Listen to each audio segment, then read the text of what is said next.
네, 그래서 제가 준비한 자료 한번 살펴보도록 하겠습니다. 오늘장 점검인데요. 좀 중요했었던 거는, 요 내용들이 좀 중요한 것 같아요. 요거.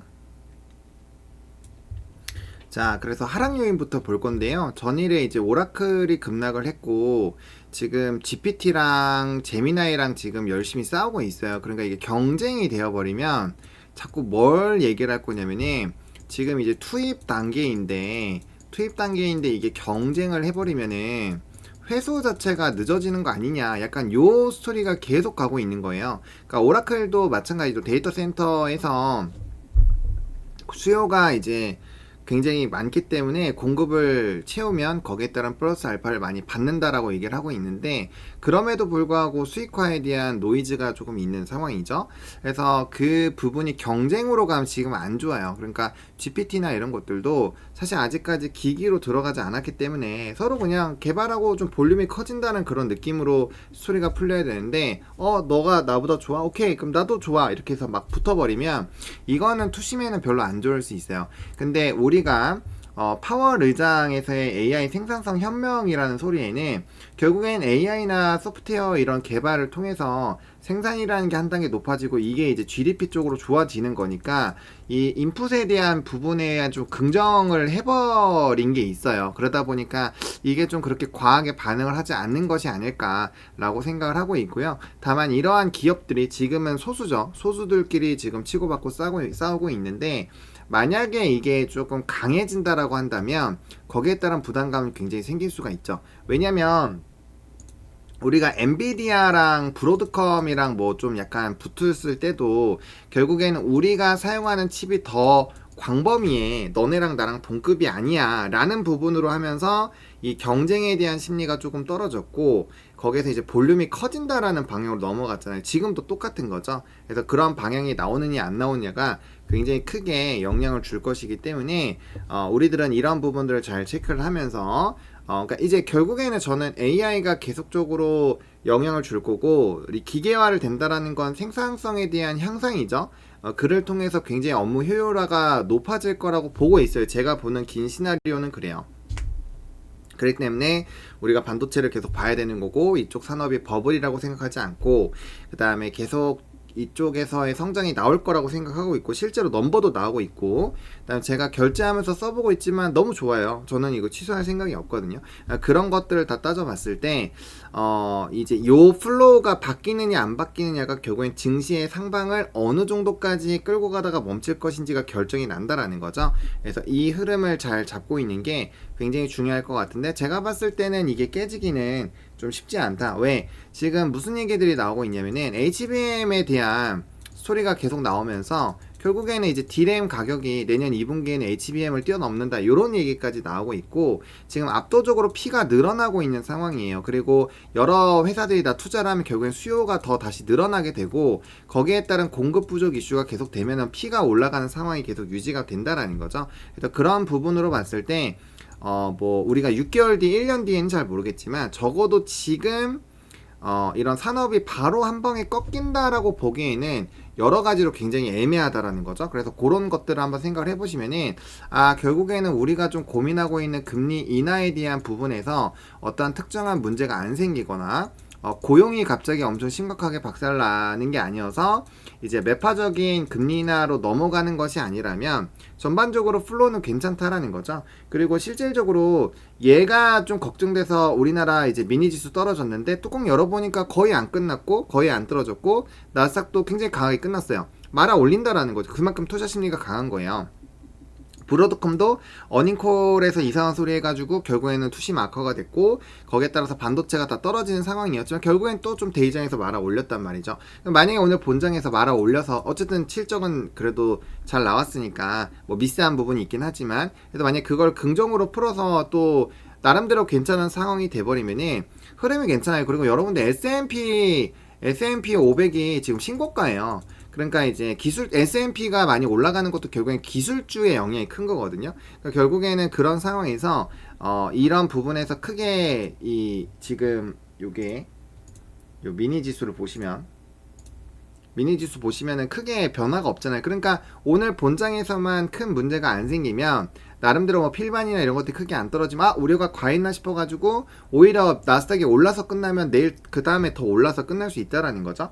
그래서 우리가 마지막에 삼성전자에 대한 그런 그 프로그램 매수를 받기 때문에 그 내용을 좀 보셔야 될 것 같고요. 그리고 이제 원달러 환율에 대한 부분과 우리가 다우가 올라가는 거에 대해서 좀 생각을 해봐야 될 것 같아요. 그래서 지금 원화는 계속 떨어지고 있죠. 왜냐면은 원달러 환율이 계속 높아지고 있으니까. 근데 엔달러 환율은 떨어지거든요. 그러니까 이런 차이가 발생할 수 있어서 제가 엔화를 좀 해놓으라고 하는 거예요. 왜냐면은 이제 엔화 같은 경우는 우리가 어제도 소개를 드렸지만 그 지정학적 리스크 관련된 이벤트가 있다 보니 거기에 따라서 이제 안전자산 선호 심리가 좀 생긴 거죠. 그래서 거기에 따라서 좀 되돌림이 나온 거고, 원화는 달러가 강해지면은 거기에 따라 좀 되돌림이 나올 수가 있어요. 그리고 여러 가지로 정부에서 이제 돈이 나가지 않게끔 하려고 애를 쓰고 있는데, 그럼에도 불구하고 환율이 크게 안 떨어진다. 왜냐면 이전에는 구두 계약만 했지만 지금 실질적으로 기업이나 증권사들을 압박을 하고 있잖아요. 그럼에도 불구하고 원화가 회복이 안 된다라는 거에 포커스를 두시는 게 좋아요. 그래서 제가 생각했을 때는 좀 이런 것들을 기회가 났을 때마다 좀 환전을 해 놓으시는 게 여러분들이 자산 해지를 하시는데 도움이 되지 않을까라고 생각을 하고 있고, 이건 한번 고민을 해보시면 될 것 같고, 그 다음에 이제 특정 산업군들에서의 순환매의 흐름이 지속이 됩니다. 우리가 아까 첫 번째 이제 마감 시황에서 첫 번째 걸 보셨지만 산업이 특정 부분에서 쏠려 있다가 오늘은 좀 순환매가 확실히 있었던 시장이에요. 거래대금이나 이런 거 보면은 좀 순환매가 있었기 때문에 확실히 반도체가 차지하고 있었던 그런 엄청난 파이가 조금 줄어들고, 반도체 안에서도 좀 세부상 뭐 로봇이라든지 변압기라든지 에너지라든지 이런 쪽으로 나뉘는 거죠. 그래서 좀 중심으로 압축을 해서 막 쭉쭉쭉 올라가던 것들이 지금 약간 이렇게 흩뿌려지는 상황인 거예요. 그래서 그런 내용으로 봤을 때는 좀 순환매가 나올 수 있고, 이거는 특정하게 방향을 잡기 전에는 좀 비슷한 흐름이 만들어질 수 있습니다. 그래서 여러분들이 좀 여러 가지 이슈들을 가지고 빠르게 좀 순환매가 나올 수 있다라는 가정을 하시고 보셔야 될 것 같고요. 그 다음에 요즘에는 순환매가 빠를 때는 미리 투자할 산업을 정해놔야 돼요. 정해놓고 거기에서 의사결정을 하셔야지, 이거 내가 이렇게 잡아놨는데 뭐 새로운 게 가요. 근데 그 새로운 게 누가 봐도 엄청나게 갈 수밖에 없는 거예요. 그런 이슈가 있고 뭐 거의 다 가요. 예를 들면 오늘 후반부, 그러니까 중반부 한 11시 이후부터 로봇이 계속 갔기 때문에 로봇 쪽이 너무 잘 가니까 그런 거에서 매매하는 건 괜찮겠지만, 그런 게 아니라 뭐 일부 개별주 한두 개 움직이는 거 그런 거 깨작깨작 하다가 잘못 걸리면 오늘 그냥 박살 난다라는 거죠. 그래서 순환매가 좀 강하다라는 거는 그만큼 어떤 일이 발생해요. 사람들의 그 의사결정을 하는 시간 결정 자체를 굉장히 반복적으로 하게 되고 빠르게 하게끔 하기 때문에 그 분위기에 휩쓸려서 내가 매수 매도를 너무 많이 해버리게 되면이 좀 계좌가 오히려 타격을 받을 확률이 있다라는 거죠. 거래가 그 생각을 좀 해보시면 좋을 것 같고, 그다음에 선물의 대량 매수가 있었는데요. 그러니까 이거는 이제 좀 굉장히 중요한 내용이죠. 우리가 이제 선물 같은 경우는 아까 끝날 때 9,400 정도였던 것 같은데 조금 더 빠지기는 했어요. 근데 결국에는 선물의 매수량이 높아지면서 오늘 반도체가 세지고 거기에 따라서 좀 움직임이 나왔다라는 게 좀 특이점이다라고 보시면 좋을 것 같고요. 프로그램 매매 추이 차트를 보셨을 때 결국엔 시간이 지나면서 이렇게 올라왔거든요. 마지막에 우리가 삼성이랑 하이닉스 쪽으로 들어오게 된 것도 봤잖아요. 그러니까 장중에 선물이 좀 흔들기가 있었지만 결국엔 선물이 올라가면서 이제 코스피 자체가 좀 강해지는 부분이 분명히 있었기 때문에 오늘의 사실 좀 1등 공시는 뭐 이래나 저래나 좀 수급이지 않을까. 왜냐면은 요 두 개가, 특히나 얘가 마지막에 좀 투심을 악화를 했는데 중요한 건 이거죠. 우리가 이제 전일에 1.2%를 빠진 걸 감안을 했는데 실제로는 0.2%밖에 안 빠졌으니까 이 괴리가 1%가 있잖아요. 그럼 요거 떨어진 거에 대한 되돌림은 나와야 돼요. 그래서 그거 플러스 알파로 이 브로드컴이 박살나면서 이제 미니 지수가 박살나겠거니 싶었는데 안 박살났단 말이죠. 그러면 나쁠 이유가 없으니까 생각보다 괜찮네 하면서 수급이 들어오고 선물이 들어오면은 거기에 따라서 금융투자랑 이제 금융투자 쪽 기관에서 금융투자가 좀 강해 들어오고 나머지 기관 쪽에서도 좀 수급이 들어오면서 거기에 따른 좀 기대감이 형성된 것이 아닐까 라고 생각을 하고 있습니다. 그래서 확실히 좀 수급이 되게 중요한 것 같아요. 왜냐면 우리가 외국계 수급 동향을 봤을 때에도 사실 최근에는 좀 현물이나 이런 쪽에서는 꽤 강하게 나아가고 있었기 때문에 선물이나 이런 쪽에서 되돌림이 나오는 게 굉장히 중요합니다. 특히나 대형주가 움직일 때는 수급이 좀 있어야 되는데 최근에 뭐 FMC다 뭐다 해가지고 수급이 사실 그렇게까지 막 엄청 좋다라고 보기는 어려웠었기 때문에 그런 내용들을 좀 토탈로 본다라고 한다면 오늘의 좀 수급적인 부분에서는 1등 공신이 이제 이 선물의 대량 매수라고 보시면 될 것 같고, 그 다음에 QE에 대한 긍정적인 시각이 분명히 있는 것 같아요. 왜냐면 어제도 사실 QE가 없었다, QE 내용이 하나도 없었다라고 한다면 아마 증시가 많이 떨어졌을 거예요. 그런데 이제 오늘 뚜껑을 열어봤을 때 생각보다 좀 견조하게 잘 버텼던 거는 결국엔 유동성이 풀릴 거야 라는 생각이 좀 확실히 있는 것 같아요. 물론 아직까지 코인에서 뭔가 명확한 움직임이 나오고 있지는 않아요. 그래서 코인이 사실은 조금 뭔가 강하게 움직여주면 좋을 텐데 그렇다고 코인이 지금 막 엄청 크게 떨어지거나 하지도 않거든요. 그래서 그런 내용들을 좀 살펴보면 사실 이제 약간 조금 눈치를 보는 거죠. 눈치를 보는 거고 좀 횡보를 하면서 좀 이평선의 이격을 좁히고 있기 때문에 만약 이평선 수렴 이후에 만약 발산하면서 쏘는 상황이 생기면 그때는 또 분위기가 굉장히 좋아질 수 있다라는 거죠. 그래서 어쨌든 간에 단기적으로 유동성이 풀리는 그런 기대감이 명확하게 있기 때문에 거기에 따른 플러스 알파를 붙여 놓으면은 충분히 괜찮을 수 있다라는 거예요. 그리고 지금 이게 장기채에 대한 언급이 없었기 때문에 사실 추가적으로 얼마든지 장기채에 대한 얘기도 나올 수가 있어요. 그럼 만약에 그에 따른 스토리가 나와서 또 되돌림이 나오면 기대감이 굉장히 높아질 수밖에 없다라는 거죠. 그래서 그런 내용을 복합적으로 생각을 해보면 결국에는 이제 돈풀기가 진행이 되고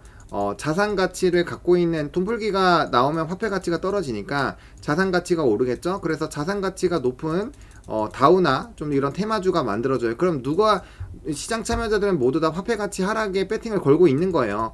그러면은 뭐가 올라가요? 주식은 올라가요. 그러니까 우리가 지금 지수가 많이 올라갔잖아요. 지수가 많이 올라갈 때 뭐를 생각을 하셔야 되냐면 그 기간 동안에 원달러 환율 플러스 알파로 거기에 따른 우리나라 화폐 가치가 얼마나 떨어졌는지 같이 체크를 해야 돼요. 그거를 넣어놓고 보면은 상당 부분은 이제 화폐 가치에 대한 변동이 반영이 된 것도 맞아요. 그래서 이제 글로벌 증시가 전반적으로 좋은 것들도 저는 화폐 가치가 분명 영향을 주고 있다고 봐요. 왜냐면 그 시그널이 금이 이제 4,000대 중반까지 갔다가 3,900 떨어지고 다시 4,300이잖아요. 그런 것만 봐도 이게 출렁거림이랑 또 화폐에 대한 광물 이슈랑 좀 엇갈리는 부분도 있기 때문에 그런 걸 좀 믹스를 해보면 충분히 그런 생각을 해볼 수 있다.